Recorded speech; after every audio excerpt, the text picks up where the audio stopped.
کہ ہر ایک کو دیکھا نہیں جا سکتا، داڑھی تو ہر کوئی رکھ رہا ہے، غیر بھی رکھتے ہیں۔ آپ نے دیکھا ہوگا کہ سکھوں کی داڑھی بڑی بڑی ہے،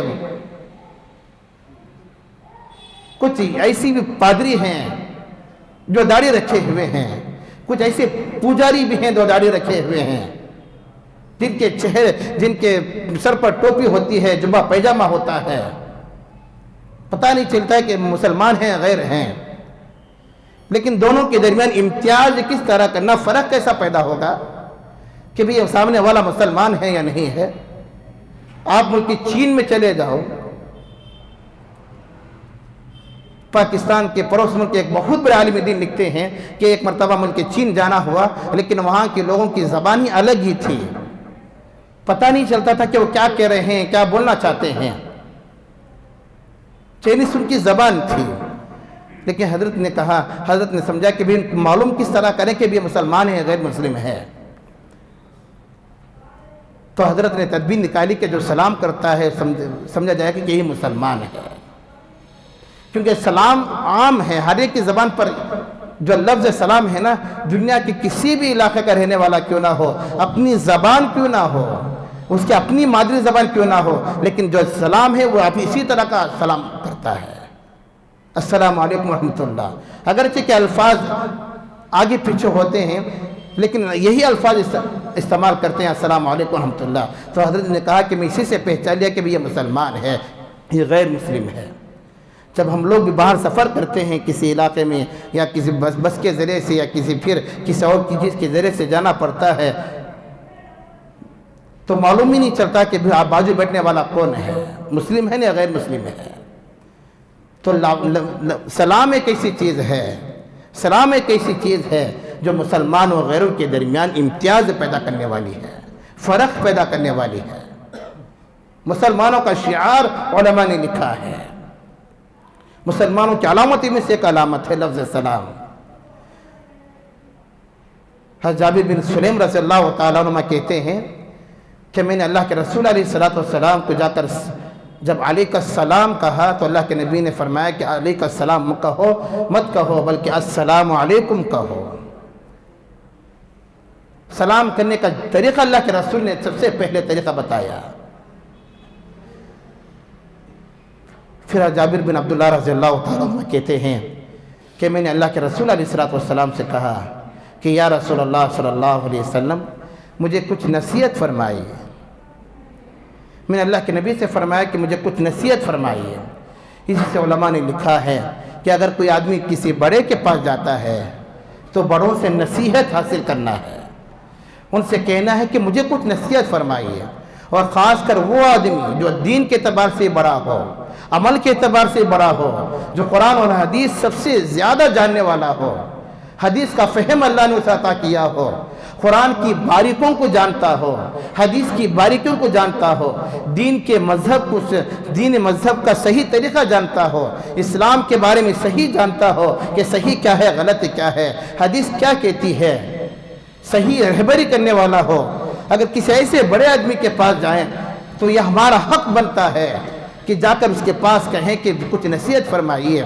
اللہ کے رسول کے پاس حضرات صحابہ دور دور سے آتے ہیں اور آ کر کہتے ہیں کہ یا رسول اللہ کچھ نصیحت فرمائیے، ہمیں کچھ نصیحت فرمائیے۔ اللہ کے رسول علیہ السلام نصیحت بھی فرمایا کرتے تھے حضرات صحابہ کرام رضی اللہ تعالیٰ اجمعین کو، اور حضرات صحابہ کرام کی عادت یہ تھی کہ اللہ کے نبی جو بھی نصیحت فرماتے ہیں اس پر فوراً عمل کرتے ہیں۔ حضرت جابر بن سلیم رضی اللہ تعالیٰ عنہ کہتے ہیں میں نے اللہ کے نبی علیہ السلام سے فرمایا کہ یا رسول اللہ صلی اللہ علیہ وسلم مجھے کچھ نصیحت فرمائیے۔ تو اللہ کے رسول علیہ السلام نے 5 باتوں کی نصیحت فرمائی، اور بڑی قیمتی باتیں ہیں، اور ایک نصیحت بھی ایسی نصیحت ہے جو قابل عمل ہے۔ سب سے پہلے تو سلام کرنے کا طریقہ اللہ کے نبی نے بتایا جابر بن سلیم رضی اللہ تعالیٰ عنہ کو کہ سلام کس طرح کرنا ہے اور سلام کا جواب کس طرح دینا ہے، اور پورا سلام کرنے پر کتنی نیکیاں ملتے ہیں، یہ ساری باتیں اللہ کے رسول علیہ السلام کی حدیث سے پتہ چلتا ہے۔ پھر اللہ کے نبی علیہ السلام نے جابر بن سلیم رضی اللہ تعالیٰ عنہ کو پہلی نصیحت یہ فرمائی۔ اللہ کے رسول نے فرمایا کہ جابر لا تسبن احدا، لا تسبن احدا، کسی کو ہرگز گالی مت دو۔ یہ پہلی نصیحت ہے اللہ کے نبی علیہ السلام کی۔ اللہ کے نبی علیہ السلام نے حضرت جابر بن سلیم کو یہ نہیں کہا کہ تم نماز پڑھو، تم زکوٰۃ دو، تم روزہ رکھو، حج کرو، تم چہرے پر داڑھی رکھو، سر پر ٹوپی پہنو، تم قرآن مجید کی تلاوت کرو، قرآن کا اہتمام کرو۔ نہیں، اللہ کے نبی نے سب سے پہلے یہ نصیحت فرمائی کہ لا تسبن احدا، تم ہرگز کسی کو گالی مت دو۔ اللہ کے نبی نے ایک حدیث میں فرمایا کہ سباب المؤمن فسوق، مومن کو گالی دینا گناہ ہے، وقتالہ کفر، اور کسی مومن کو ناحق قتل کرنا کفر ہے۔ آج گالی کا رواج عام ہو گیا ہے، ہر چھوٹے بڑے کی زبان پر گالی ہے، ہر چھوٹے بڑے زبان پر گالی ہے۔ جو بندہ گالی دیتا ہے، کسی کو ماں کی گالی دیا، کسی کو بہن کی گالی دیا، کسی کو فلاں کی گالی دیا، پھر اسی زبان سے آ کر قرآن کی تلاوت بھی کرتا ہے، پھر اسی زبان سے آ کر نماز میں قرآن کی تلاوت کرتا ہے، تسبیح بھی پڑھتا ہے، پھر اسے شرم نہیں آتی۔ آج عام ہو گیا ہے گالیوں کا رواج، گھر کے اندر ہو یا گھر کے باہر ہو، اپنوں میں ہو یا غیروں میں ہو، چھوٹے میں ہو یا بڑے میں ہو، گالی کا لفظ ہی عام ہو گیا ہے، گالی گلوچ استعمال کرنا۔ اللہ کے نبی علیہ السلام کو گالی گلوچ سے سخت نفرت تھی، جس طرح شراب سے نفرت، سود سے نفرت، حرام خوری سے نفرت تھی، زنا سے نفرت تھی، اسی طرح اللہ کے رسول کو گالی سے بھی سخت نفرت تھی۔ آج کیا لوگ گالی نہیں دیتے؟ اللہ معاف فرمائے، اللہ حفاظت فرمائے کہ گالیوں کا رواج عام ہو گیا ہے۔ کوئی گھر ایسا نہیں ہے جس گھر کے اندر گالی نہ چلتی ہو، جس گھر کے اندر گالی نہ چلتی ہو۔ لڑائی ہو گئی گھروں کے اندر، پھر گالیاں عام ہو گئے، ادھر ایک طرف بچوں کو گالی، ایک طرف بیوی کو بھی گالی، گالی کا رواج عام ہو گیا ہے۔ اللہ کے نبی کو سخت ناپسند تھا گالی گلوچ کا لفظ استعمال کرنا۔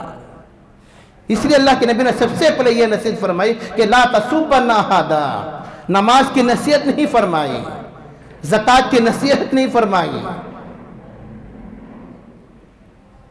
حج اور روزے کی نصیحت نہیں فرمائی، بلکہ اللہ کے نبی نے سب سے پہلے جو لفظ استعمال فرمایا حضرت جابر بن سلیم رضی اللہ تعالیٰ عنہ سے یہی فرمایا کہ لا تسبن احدا، کسی کو گالی مت دو، کسی کو گالی مت دو۔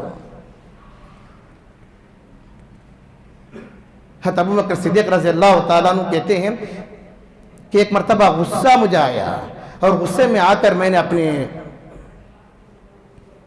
خادم نوکر کو گالی دے دیا، یعنی گالی کا مطلب لعنت کے الفاظ میں نے استعمال کیا، لعنت بھرے الفاظ میں نے استعمال کیا، گالی نہیں، لعنت کے الفاظ۔ اللہ کے رسول علیہ السلام کو معلوم ہوا کہ ابو بکر صدیق نے فلاں نوکر پر، غلام پر غصہ کیا اور غصے میں آ کر لعنت بھرے الفاظ استعمال کیے ہیں۔ تو اللہ کے رسول علیہ السلام نے ابو بکر صدیق رضی اللہ تعالیٰ عنہ سے کہا کہ ابو بکر صدیق بھی ہو اور لعنت بھی کرے، یہ نہیں ہو سکتا، یہ دونوں ایک جگہ جمع نہیں ہو سکتے۔ ابو بکر صدیق بھی ہو، کیونکہ ابو بکر کا لقب صدیق تھا، سچ بولنے والے تھے، تو اللہ کے نبی نے فرمایا کہ ابو بکر صدیق بھی ہو، ایک طرف صدیق بھی ہو اور دوسری طرف لعنت بھی استعمال کرے، یہ دونوں ایک جگہ جمع نہیں ہو سکتے۔ اللہ کے رسول علیہ السلام کے الفاظ سن کر ابو بکر صدیق رضی اللہ تعالیٰ عنہ نے فوراً معافی تلافی کی، اس نوکر سے معافی مانگی اور اس نوکر کو آزاد بھی کر دیا کہ آج کے بعد تو آزاد ہے، آج کے بعد تو آزاد ہے۔ لعنت بھرے الفاظ، اللہ ہم سب کی حفاظت فرمائے، اللہ ہم سب کی حفاظت فرمائے۔ تو اللہ کے نبی علیہ السلام نے ارشاد فرمایا کہ کسی کو گالی مت دو، کسی کو حقیر مت سمجھو، کسی کو برا بھلا مت کہو، کسی سے نفرت مت کرو، کسی سے حسد مت کرو، کسی کو دیکھ کر جلو مت۔ نہ تو جلنے کا ہمیں اختیار دیا گیا، کچھ لوگ ہوتے ہیں نا کہ نفرتیں کرتے ہیں، دشمنی کرتے ہیں، دیکھ کر حسد کرتے ہیں، جلن کرتے ہیں۔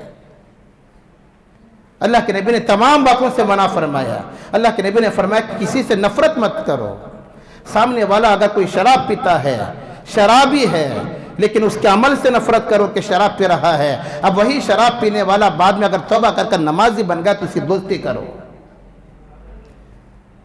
زنا کرنے والا توبہ کر لیا، حرام کھانے والا توبہ کر لیا، نماز کا چھوڑنے والا نماز کا پابند بن گیا،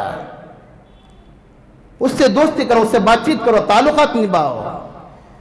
وہ عمل تھا اپنی جگہ پر، لیکن جب عمل سے توبہ کر لیا ہے، حقیر مت سمجھو، اسے گرا کر بات مت کرو کہ اسے معلوم کہ وہی عمل اسے جنت میں لے کر جانے والا بن جائے گا۔ بعض مرتبہ لوگ حقیر سمجھ کر لوگوں کو چھوڑ دیتے ہیں، معمولی سمجھ کر لوگوں کو چھوڑ دیتے ہیں، نفرتیں کرتے ہیں۔ اللہ کے رسول علیہ السلام بخاری شریف کے اندر حدیث پاک ہے، غزوہ خیبر کے موقع پر اللہ کے رسول علیہ السلام غزوہ خیبر سے فارغ ہو گئے، پھر ایک جگہ اللہ کے نبی نے پڑاؤ ڈالا، جس جگہ پر اللہ کے نبی علیہ السلام نے خیام فرمایا تھا، وہاں پر ایک چرواہا تھا جو یہودیوں کی بکریاں چرایا کرتا تھا۔ اسے معلوم ہوا کہ پہاڑ کے اس طرف اللہ کے رسول علیہ السلام نے خیام فرمایا ہے۔ وہ چرواہ نے اپنے بکروں کو چراتے چراتے فوراً وہاں پر گیا اور اللہ کے رسول علیہ السلام کے پاس گیا اور اللہ کے نبی علیہ السلام صحابہ سے پوچھا کہ تم میں سے محمد کون ہے؟ صحابہ نے بتایا کہ فلاں خیمے کے اندر ہے۔ اس نے سوچا کہ محمد جب اتنے بڑے شان والے ہیں، ہو سکتا ہے کہ وہ اچھی عالی شان جگہ پر رہیں گے، لیکن یہاں پر اس نے دیکھا کہ اللہ کے نبی کی ایک جھوپڑ پٹی ہے جو درختوں کی پتوں سے بنائی ہوئی ہے۔ اس نے بڑا تعجب کیا کہ یہی کیا واقعی اللہ کے نبی وہیں پر ہیں، تمہارا رسول یہیں پر ہے؟ اس نے بتایا کہ ہاں، صحابہ نے بتایا کہ اللہ کے رسول اندر موجود ہیں۔ تو اللہ کے نبی علیہ السلام کے پاس اندر گیا اور جا کر اللہ کے نبی علیہ السلام سے کہا کہ آپ واقعی اللہ کے نبی ہیں، اللہ کے رسول ہیں؟ اللہ کے نبی نے فرمایا کہ ہاں میں اللہ کا رسول ہوں، اللہ کا نبی ہوں۔ پھر اس نے پوچھا کہ تم کس بات کی دعوت دیتے ہو؟ اللہ کے نبی نے فرمایا کہ میں دین کی طرف لوگوں کو بلاتا ہوں، یہ کہ اللہ کی طرف لوگوں کو بلاتا ہوں۔ پھر چرواہا نے پوچھا کہ اگر میں اس بات کو قبول کر لوں، میں بھی آپ کی بات پر ایمان لے کر آؤں تو مجھے کیا ملے گا؟ تو اللہ کے رسول علیہ السلام نے فرمایا کہ اس وقت کوئی عمل نہیں چل رہا ہے کہ جس کا تم نے حکم دو۔ اگر نماز چلی ہوتی تو پھر میں کہتا کہ نماز پڑھو، اگر زکوٰۃ ہوتی تو زکوٰۃ کہتا کہ زکوٰۃ دو، اگر حج کا عمل جاری رہتا تو کہتا کہ حج کرو۔ ایسا کوئی عمل نہیں چل رہا ہے، بس ایک حکم تمہیں دیتا ہوں کہ سامنے جہاد چل رہا ہے، جہاد میں چلے جاؤ۔ پھر اس نے پوچھا کہ یا رسول اللہ، اگر میں جہاد میں چلے جاؤں گا تو کیا ملے گا؟ اس نے کہا، اللہ کے نبی علیہ السلام نے فرمایا کہ اگر زندہ واپس آ گئے تو پھر غازی بن کر، مجاہد بن کر آؤ گے، اگر شہید ہو گئے تو پھر شہید کا مرتبہ ملے گا۔ پھر اس نے پوچھا کہ یا رسول اللہ صلی اللہ علیہ وسلم، ان بکریوں کا میں کیا کروں؟ تو اللہ کے نبی نے فرمایا کہ جس کے پاس سے لے کر آؤں وہیں پر لوٹا کر آ جاؤ، یہ امانت ہے، امانت واپس کر کے آ جاؤ، جیسا ہے ویسے ہی لے کر آ جاؤ۔ پھر اللہ کے رسول علیہ السلام کے کہنے پر بکریاں لے کر گئے۔ چرواہا نے جا کر یہودیوں کی بکریاں چرایا کرتا تھا، یہودیوں کو دے کر واپس آ گیا۔ اگر اللہ کے نبی علیہ السلام کے ہاتھ میں بیعت کی اور اللہ کے نبی علیہ السلام کے ہاتھ پر کلمہ پڑھا، مسلمان ہو گیا۔ اور اللہ کے نبی نے فرمایا کہ سامنے جہاد والا عمل چل رہا ہے، جہاد میں شریک ہو جاؤ۔ اللہ کے رسول علیہ السلام کے کہنے پر جہاد میں شریک ہو گئے۔ اللہ کے نبی علیہ السلام کی عادت تھی کہ جب جہاد کا عمل ہوتا، جب جہاد سے صحابہ فارغ ہو جاتے تو پھر اللہ کے رسول علیہ السلام صحابہ کا معائنہ فرماتے کہ کون کس حالت میں ہے، کون کس حالت میں۔ اللہ کے نبی پورے میدان کا معائنہ کرتے دیکھتے. پھر اللہ کے نبی علیہ الصلوۃ والسلام جب دیکھنے لگے ایک ایک صحابی کو دیکھتے گئے. پھر اللہ کے نبی علیہ الصلوۃ والسلام آ کر بیٹھ گئے. کچھ صحابہ اللہ کے نبی کے پاس آئے اور آ کر کہا کہ یا رسول اللہ صلی اللہ علیہ وسلم وہاں پر ایک لاش ایسی پڑی ہے جسے ہم نے نہیں دیکھا ہے.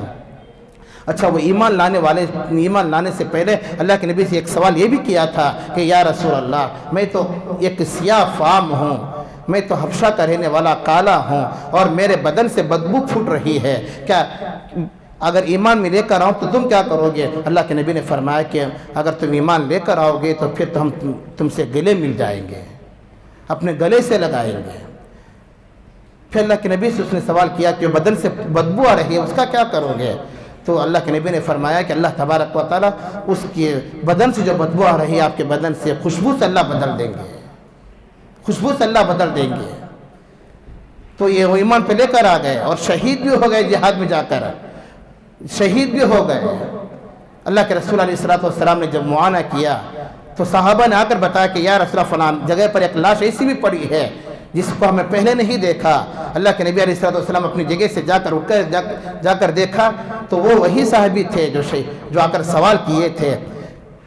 پھر اللہ کے نبی علیہ الصلوۃ والسلام نے فرمایا کہ تم نے تو انہیں نہیں پہچانا لیکن میں پہچان رہا ہوں. پھر اللہ کے نبی نے صحابہ سے فرمایا کہ یہ جنت میں جا رہے ہیں اور میں یہ بھی دیکھ رہا ہوں کہ ان کی روح جنت میں جنت الفردوس میں چلے گئی اور فرشتے ان کو غسل دے رہے ہیں, فرشتے ان کو غسل دے رہے ہیں. اتنا بڑا مرتبہ مقام کیسے ملا؟ تو اللہ کے نبی علیہ الصلوۃ والسلام کا یہ عمل, یہ حدیث سے بتانا آپ کو مقصود ہے کہ اللہ کے نبی نے فرمایا کہ کسی کو حقیر مت سمجھو, کسی کی ذات سے نفرت مت کرو, کسی کے عمل سے نفرت مت کرو, ہو سکتا ہے کہ توبہ کر لے.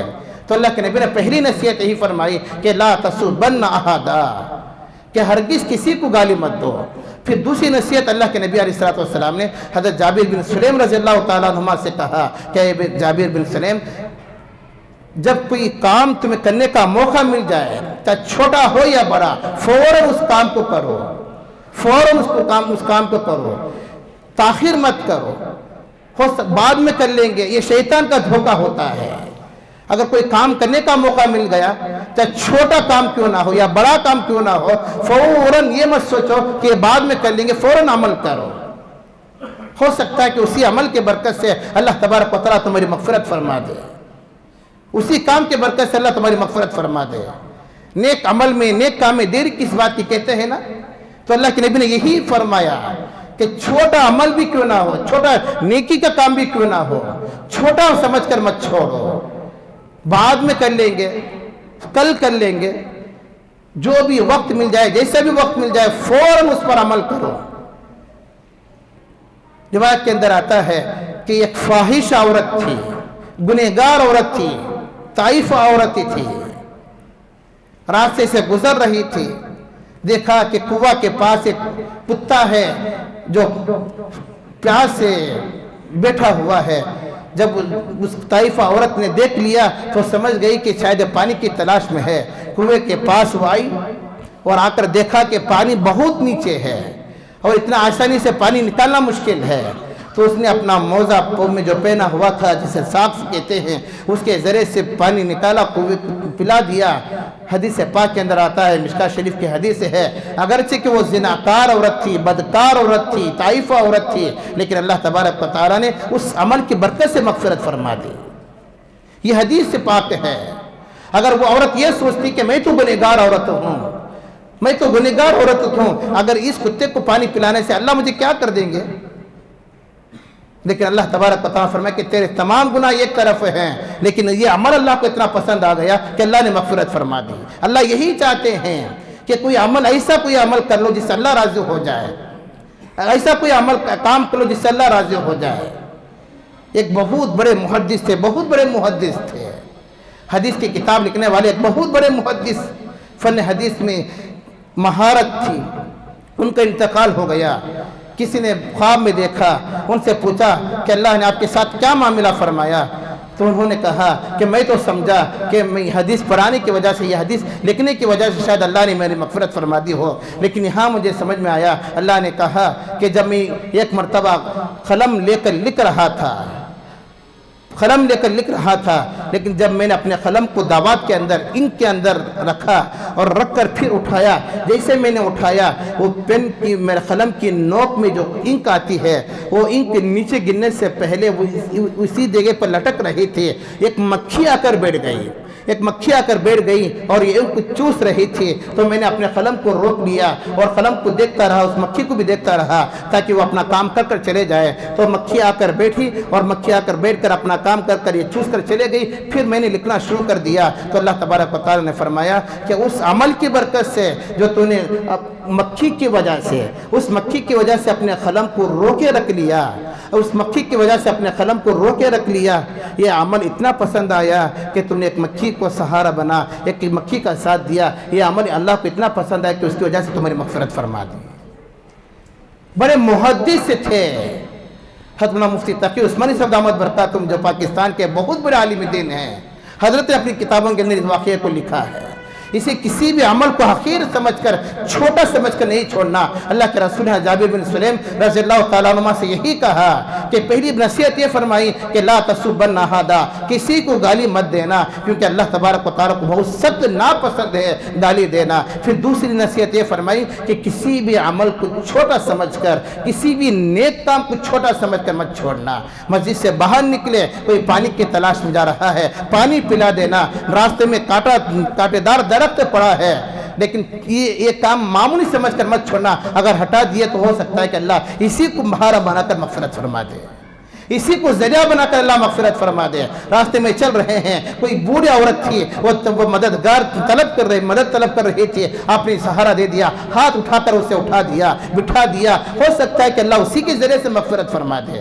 لوگ ان معمولی چھوٹے چھوٹے چیزوں کو چھوٹا سمجھ کر چھوڑ دیتے ہیں، انہی عملوں کو۔ حدیث میں یہی فرمایا گیا ہے جابر بن سلیم رضی اللہ تعالیٰ عنہ سے، کسی بھی چھوٹے کام کو چھوٹا سمجھ کر مت چھوڑنا، کسی بھی نیک کام کو چھوٹا سمجھ کر مت چھوڑنا، ہو سکتا ہے کہ اسی عمل کے برکت سے اللہ تمہاری مغفرت فرما دے۔ تیسری نصیحت اللہ کے نبی علیہ السلام نے یہ فرمایا کہ اللہ کے رسول نے فرمایا کہ دیکھو جب لوگوں سے ملو تو خندہ پیشانی سے بات کرو، مسکرا کر بات کرو، چہرے پر مسکراہٹ ہو، چہرے پر مسکراہٹ ہو۔ بعض لوگ ایسے ہوتے ہیں جو یہ ایک دم ان سے بات کرنا بھی دل نہیں چاہتا، چہرے سے ایسا غصے کا آثار ظاہر ہوتا ہے، دیکھنا بھی پسند نہیں ہوتا، اتنا چہرہ ایسا بنائے ہوئے ہوتے ہیں۔ حضرت تھانوی رحمۃ اللہ نے لکھا ہے کہ کچھ لوگ مال کے کنجوس ہوتے ہیں، مال ہونے کے باوجود بھی خرچ نہیں کرتے ہیں، ان لوگوں کو مال کا کنجوس کہا جاتا ہے۔ لیکن کچھ لوگ ایسے بھی ہوتے ہیں جو مسکرانے کے کنجوس ہوتے ہیں۔ اللہ نے حالانکہ مسکرانا چہرے پر رکھا ہے، مسکرانا چہرے پر رکھا ہے، لیکن لوگ کنجوسی کرتے ہیں کہ سامنے والے کو دیکھ کر مسکراہٹ بھی نہیں کرتے، ہنستے بھی نہیں، ایسا نفرت کرتے ہیں کہ پرانی دشمنی ہے، پرانی دشمنی ہے۔ تو اللہ کے نبی نے، ایک صحابی فرماتے ہیں کہ میں نے اللہ کے نبی کو ہمیشہ دیکھا، جب بھی میں نے اللہ کے نبی کو دیکھا مسکراتے ہوئے دیکھا، جب بھی میں نے اللہ کے نبی کو دیکھا مسکراتے ہوئے دیکھا۔ تو اللہ کے رسول علیہ السلام جابر بن سلیم رضی اللہ تعالیٰ عنہ کہتے ہیں کہ یہ نصیحت فرمائیے کہ جب بھی کسی سے ملو تو مسکرا کر ملو، خندہ پیشانی کے ساتھ ملو، ہنستے ہوئے چہرے کے ساتھ ملو۔ یہ نصیحت کی تیسری۔ چوتھی نصیحت یہ فرمائی اللہ کے رسول علیہ السلام نے کہ اللہ کے نبی نے فرمایا کہ جابر اپنے چہرے، اپنے جو ٹخنوں کے نیچے جو پیجامہ جو پہنتے ہو تو اس کا جو حصہ ہے ٹخنوں کے نیچے جو آتا ہے، اس ٹخنوں کے نیچے کے حصے کو اپنے اوپر کرو، چاہے تہبند ہو یا لنگی ہو یا جو پیجامہ ہو یا شلوار ہو، جو بھی پہنتے ہو، اللہ کے نبی نے فرمایا اس کا حصہ اوپر کر لو۔ پھر اللہ کے نبی نے فرمایا کہ اس کا جتنا حصہ نیچے رہے گا جہنم میں جلتا رہے گا۔ یہ نصیحت تھی اللہ کے نبی علیہ السلام کی حضرت جابر بن سلیم رضی اللہ تعالیٰ عنہ کو۔ آج کتنے لوگ ایسے ہیں جو ٹخنوں کے نیچے پیجامہ ایسا پہنتے ہیں کہ جھاڑنے کی ضرورت نہیں ہے، خود جھاڑتے بھی چلے جاتے ہیں۔ مسجد کے اندر جب آتے ہیں تو پھر پیجامہ چرا لیتے ہیں مسجد کے باہر، وہی رفتار جو بے ڈھنگی پہلے تھی۔ حدیث میں سخت منع کیا گیا ہے، سخت لوگ فیشن کے طور پر پہنتے ہیں یا پھر شرم کی وجہ سے نیچے کر لیتے ہیں، شرم آتی ہے نا لوگوں کو اوپر چڑھانے، پھر اس لیے نیچے کر لیتے ہیں۔ اللہ کے نبی نے سخت منع فرمایا، سخت منع فرمایا۔ اس سے پہلے میں نے حدیث میں عرض کیا کہ اللہ کے رسول علیہ الصلوۃ نے فرمایا، علماء نے لکھا ہے کہ 2 گناہ ہمیشہ ایسے ہیں، 2 گناہ ہمیشہ ایسے ہیں جو انسان کو ہمیشہ ملتے رہتے ہیں۔ ہمیشہ یہ 2 گناہوں کا ثواب، 2 گناہ کا جو گناہ ہے، 2 چیزوں کا جو گناہ ہے، ہمیشہ لکھا جاتا رہتا ہے۔ یہ داڑھی کا گناہ، یہ فرشتے لکھنے والے ہیں نا، ہمیشہ لکھ رہے ہیں، ہمیشہ لکھ رہے ہیں۔ آپ نے جمعہ کی نماز نہیں پڑھی، فرشتے نے لکھ لیا، بند کر دیا۔ عصر کی نماز نہیں پڑھی، فرشتے نے لکھ لیا کہ فلاں بندے نے عصر کی نماز نہیں پڑھی، بند کر دیا۔ ظہر کی نماز نہیں پڑھی، فرشتے نے لکھ لیا، بند کر دیا۔ لیکن یہ داڑھی کا جو گناہ ہے نا، کیونکہ بندہ جب بالغ ہونے کے بعد داڑھی آ جاتی ہے تو پھر مرنے تک داڑھی رکھنا، ایک مشت رکھنا علماء نے واجب لکھا ہے۔ جب واجب کام چھوڑ رہا ہے، داڑھی مڑا رہا ہے، تو وہ گناہ لکھنے والا فرشتہ داڑھی کا گناہ ہمیشہ لکھ رہا ہے، اس کی فعل بند نہیں ہوتی جب تک کہ وہ توبہ نہ کر لے اور داڑھی نہ چھوڑ دے۔ آپ اس کو مذاق مت سمجھو، آپ یہ لکھا جا رہا ہے، یہ لکھا جا رہا ہے گناہ۔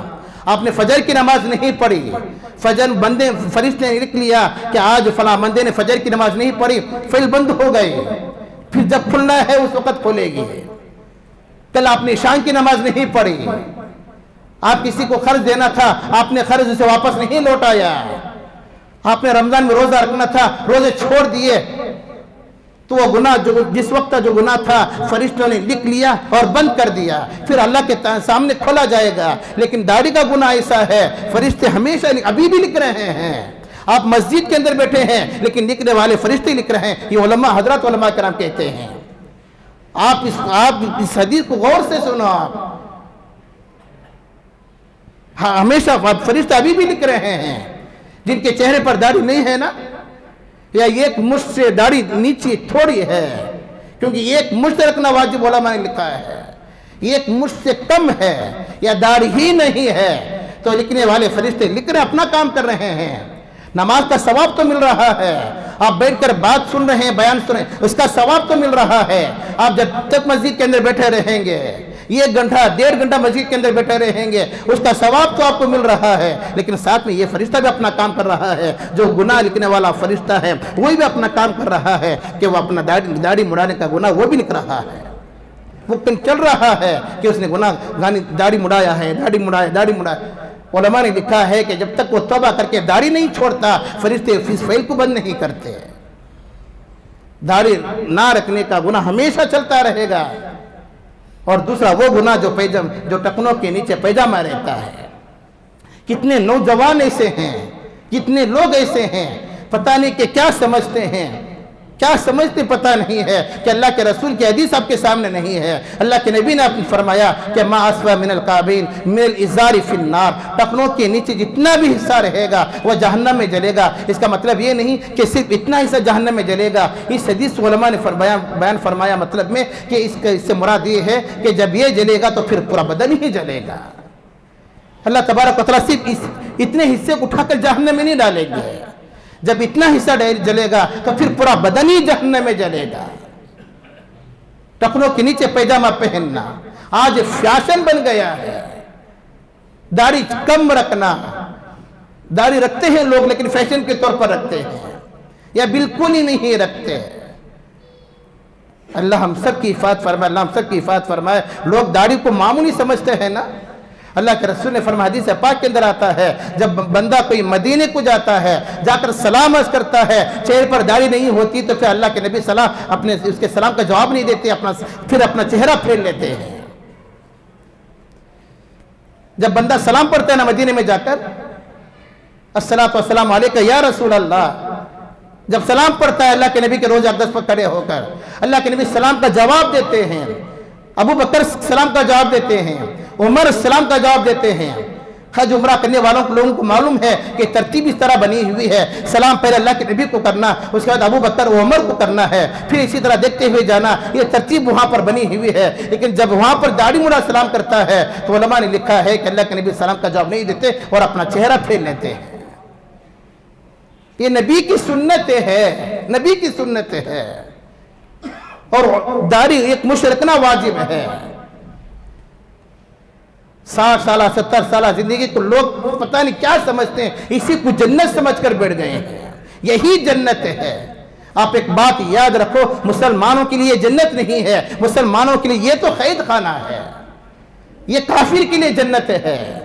اس لیے کافر آرام سے کھاتا ہے پیتا ہے، اس کے لیے آرام سب کچھ یہی ہے، لیکن جب مرتا ہے تو سیدھا جہنم میں جائے گا۔ کافر کے لیے جنت ہے اور آخرت جہنم، آخرت میں سیدھا جہنم ہے، نہ تو حساب کتاب ہے، سیدھا جہنم ہے۔ اللہ یہ کہ مرنے سے پہلے توبہ کر لیا، اللہ نے ایمان بخش دیا تو الگ بات ہے، ایمان کی توفیق دے دی تو الگ بات ہے، لیکن بغیر ایمان کے چلے گا تو پھر سیدھا جہنم ہے۔ لیکن ایمان والا اس کے لیے یہ جنت نہیں ہے، جنت سمجھ کر دنیا کے اندر نہیں رہنا ہے، ہر خواہش دنیا کے اندر پوری نہیں کرنا ہے۔ اور اب ایک بات یاد رکھیں، دنیا کے اندر ہر خواہش کسی کی پوری خواہش پوری نہیں ہوئی ہے۔ اب بتاؤ کہ کسی کی ہر خواہش پوری ہو گئی؟ کوئی بندہ چاہتا ہے کہ میری فلاں اتنی بلڈنگاں ہو، ہر ایک کی خواہش پوری ہو گئی؟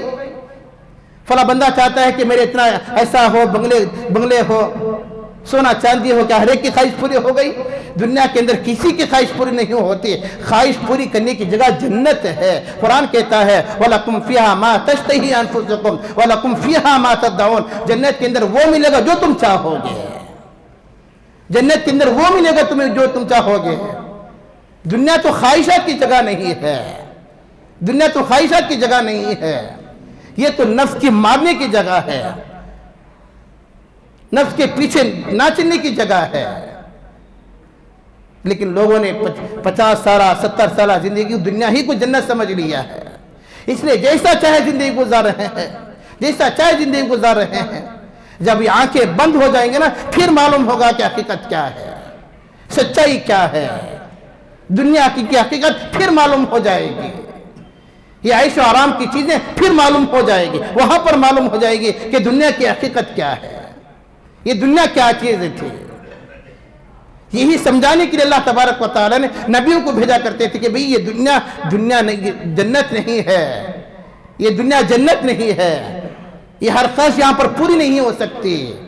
یہ 60 سالہ 70 سالہ زندگی جیسا چاہے زندگی گزارنے کے لیے نہیں ہے، مر کر جانا بھی تو ہے، اللہ کو تو جواب دینا ہے۔ لوگ اتنا نہیں سمجھتے، اس لیے دنیا کے اندر جیسا چاہے زندگی گزار رہے، جیسا چاہے زندگی گزار رہے، نمازی بے نمازی بن کر بھی زندگی گزار رہے ہیں، شراب پی کر بھی زندگی گزار رہے ہیں، داڑھی منڈا کر بھی زندگی گزار رہے ہیں، شرک کر کر بھی زندگی گزار رہے ہیں، اللہ کے سامنے اللہ کو چھوڑ کر دوسروں کے سامنے سجدہ کر کر بھی زندگی گزار رہے ہیں، فلاں باباؤں کے پاس جا کر بھی سجدہ کر کر زندگی گزار رہے ہیں، جیسا چاہے زندگی گزار رہے ہیں۔ من مانی زندگی ہے، من مانی زندگی ہے، کوئی بتانے والا کوئی پوچھنے والا نہیں ہے۔ اسی کو بے وقوفانہ زندگی کہتے ہیں، اسی کو حماقانہ زندگی کہتے ہیں۔ یہ تو جانوروں کا طریقہ ہے، جانوروں کا طریقہ، جیسا چاہے زندگی گزارو، جیسا چاہے زندگی گزارو۔ لیکن ہمارے پاس تو نبی ہے نا، ہمارے پاس تو رسول ہے نا، ہمارے پاس قرآن ہے، حدیث ہے، جو صحیح طریقہ بتانے کے لیے، حلال کیا حرام بتانے کے لیے قرآن موجود ہے، حدیث موجود ہے۔ ہم جیسا چاہے زندگی نہیں گزار سکتے، اس بات کو آپ یاد رکھ لو، ہم جیسا چاہے زندگی نہیں گزار سکتے۔ یہ دنیا تو قید خانہ ہے، قید خانہ۔ آخرت میں وہ حاصل زندگی ہے۔ اس لیے آج من مانی زندگی کر رہے ہیں، من مانی زندگی کر رہے ہیں۔ شراب پینے والا شراب بھی پی رہا ہے، زنا کرنے والا زنا بھی کر رہا ہے، لڑکیوں کو چھیڑنے والا لڑکیوں کو بھی چھیڑ رہا ہے۔ آپ نہیں دیکھتے کہ کیا ہو رہا ہے محلے کے اندر حالتیں؟ نوجوان کیا کیا نہیں کر رہے ہیں آج۔ اللہ ہم سب کی حفاظت فرمائے، جیسا چاہے زندگی گزار رہے ہیں، بے نمازی بن کر زندگی دنیا سے جا رہے ہیں۔ نہ تو نمازوں کا صحیح طریقہ ہم لوگوں کو آتا ہے، نہ تو قرآن پڑھنے کا صحیح طریقہ ہم لوگوں کو آتا ہے، نہ تو وضو کا طریقہ ہم لوگوں کو آتا ہے۔ باپ مر گیا تو بیٹے کو نماز جنازہ نہیں پڑھانے نہیں آتا، بیٹا مر گیا تو باپ کو نماز جنازہ پڑھانے نہیں آتا، خبر پر کھڑے ہو کر سورہ فاتحہ پڑھنے نہیں آتا۔ ایسی جانوروں جیسی ہماری زندگی ہے، جانوروں سے بدتر ہے۔ آپ برا مت مانے اس بات کو، حقیقت میں آپ کے سامنے بیان کر رہا ہوں، جانوروں سے ہی بدتر ہے۔ کیا کرو گے روپیہ پیسہ رکھ کر؟ ماہانہ ہزاروں لاکھوں روپیہ آپ کو آتا ہوگا، کیا خبر میں لے کر جاؤ گے؟ کیا خبر میں لے کر جاؤ گے؟ ماہانہ ہزاروں روپیہ آپ کو کرایہ آتا ہوگا، بینک بیلنس آپ کے پاس ہوں گے، 1 سے 5 گاڑیاں آپ کے پاس ہوں گے، سونا چاندی آپ کے پاس بیروں میں بھرا ہوا ہوگا، گھروں میں بھرا ہوا ہوگا، آپ کے پاس نوکر چاکر ہوں گے، لیکن ایسی زندگی سے پھر ایسی زندگی بہتر ہے، جانوروں سے بدتر ہماری زندگی ہے۔ صحیح کیا ہے غلط کیا ہم لوگوں کو معلوم نہیں ہے، خبر میں کیا کر کیا منہ دکھاؤ گے، کیا کہو گے؟ خبر میں سوال کیا ہوتے معلوم ہے نا، کہ من رب کا، من نبی کا، ما دینوں کا۔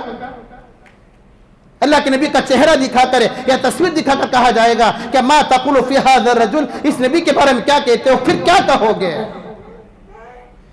جس نبی کی سنت کو ہمیں پتہ نہیں ہے، جس نبی کے طریقے پر ہم نہیں چلتے، اس نبی کے بارے میں کیا کہو گے؟ آج ہماری زندگی میں سنت ہی نہیں ہے، سنت ہی نہیں ہے، سنتوں کا اہتمام ہی نہیں ہے۔ سنت تو ہر بڑی چیز ہے، سنت تو بڑی چیز ہے، فرض کے بعد سنت کا درجہ ہے، لیکن اس کا کوئی اہتمام ہی نہیں ہے۔ فرض پڑھ کر فوراً جانے کی کوشش کرتے ہیں، 4 رکعت سنت پڑھ لیے تو کس کا کیا ہو جائے گا؟ 4 رکعت سنت پڑھنے کی توفیق نہیں ہوتی، نماز سے پہلے آ کر 4 رکعت سنت پڑھنے کی توفیق نہیں ہوتی، پھر اللہ کے نبی کو کیا منہ دکھاؤ گے اگر سنت پر عمل نہیں کرو گے؟ مسواک کرنا سنت ہے، وضو کے اندر سنتیں ہیں، غسل کے اندر سنتیں ہیں، گھر کے اندر آنے جانے کی سنتیں ہیں، مسجد کے اندر آنے جانے کی سنتیں ہیں، بیت الخلا کے اندر آنے جانے کی سنتیں ہیں۔ اگر یہ معلوم نہیں تو پھر کس پر عمل کرو گے؟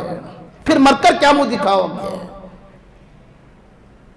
جیسا چاہے ویسے ہم لوگ زندگی گزار رہے ہیں، جیسا چاہے زندگی گزار رہے ہیں، اسی وجہ سے محلے کے اندر حالات خراب ہیں، اسی وجہ سے ہمارے نوجوان دن پہ دن بگڑتے جا رہے ہیں، دن پہ دن بگڑتے جا رہے ہیں۔ اللہ ہم سب کی حفاظت فرمائے۔ ابھی بہت ساری باتیں ہیں کہ اللہ کے نبی علیہ السلام نے حضرت جابر بن سلیم رضی اللہ تعالیٰ عنہ کی جو حدیث میں نے آپ کے سامنے پیش کی، اللہ کے نبی نے بہت ساری نصیحتیں فرمائی، ابھی نصیحتیں بہت ساری باقی ہیں، انشاءاللہ اگلی جماعت کے سامنے موقع ملے تو عرض کروں، دعا کریں کہ اللہ ہم سب کو عمل کی توفیق عطا